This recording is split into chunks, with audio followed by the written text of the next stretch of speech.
Okay, so here we are up to Saturn shooter video number 7, looking at my Saturn shooter collection. Now the next game I'm going to show you was probably the second Japanese Saturn shooter that I actually bought, and it's a game that quite a few people think is actually better than Radiant Silvergun. A game which I've never played, to be honest, so I can't really kind of give a judgment on that. It is right. Here we go. There we go. Soukyugurentai. I think that's right.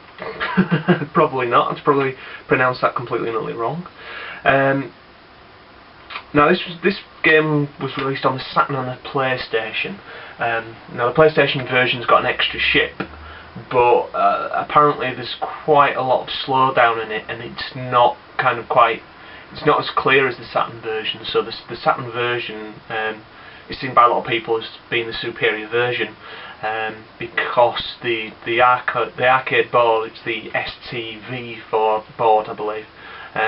It basically is a souped up Saturn, so any conversion is probably going to be closer on the Saturn console. Now I don't think it's as good as some shooters out there. As I say, there's a lot of people who really rate this game.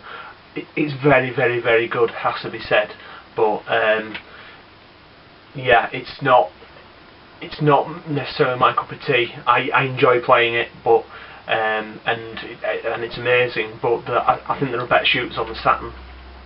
But saying that, if you can pick this up quite reasonably priced, and it's well worth it. It's got to be in any Saturn Japanese Saturn shooters collection, to be honest. It's a great game.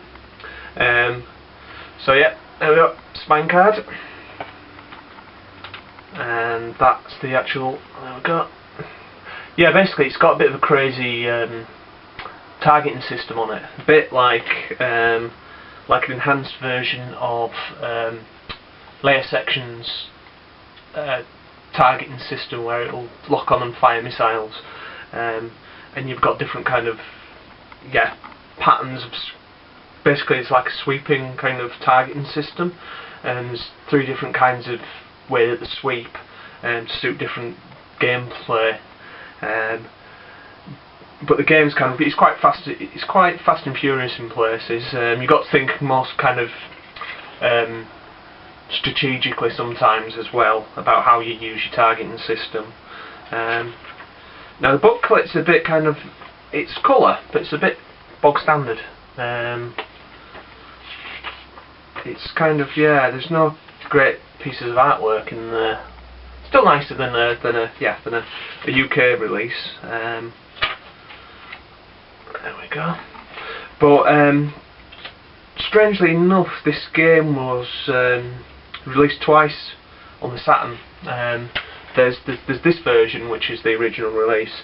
There's also it's almost like a platinum release. I think it was called like Sega Saturn Best Of or something like that, which was a re-release, and basically it's got a great big white board around here, and then you've got this artwork in the middle of it. And the re-release version is a more desirable version, and probably cost you more than this version. And it's because basically when you play this game on with the action replay on the Saturn, there's a graphical glitch that basically that messes around with all the text and makes it unreadable. Now a lot of the text is fine in the game, and it doesn't stop it from being unplayable. But if you're after the proper experience, then it's a bit of a detraction. Obviously, if you've got a Japanese Saturn, then it's not really an issue. Also, with a reissued version, there's a demo of Battle Garega on there as well. So it's one to think about, and it's the more desirable version. But I'm very happy with that. The glitches don't affect gameplay. So without further ado, let's have a look at the game run itself. Okay, here we go with the game itself. I still find it amazing that this game was actually released by Electronic Arts in Japan, and that's the alternate name there, Terra as well. Yeah, and it was actually a game that was built for this kind of ratio in the arcade, so yeah, without further ado, let's start the first level.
Actually, playing this game, I've realised it's a hell of a lot better than I thought, than I remember it.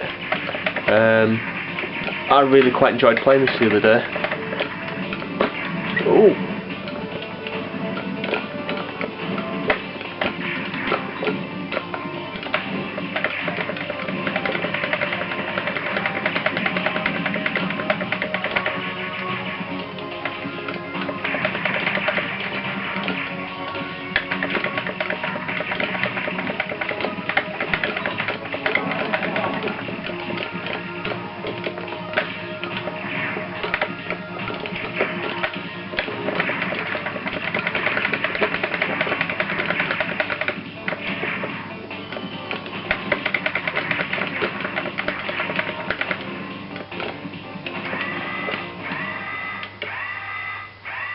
There's the scrambled lettering we're talking about.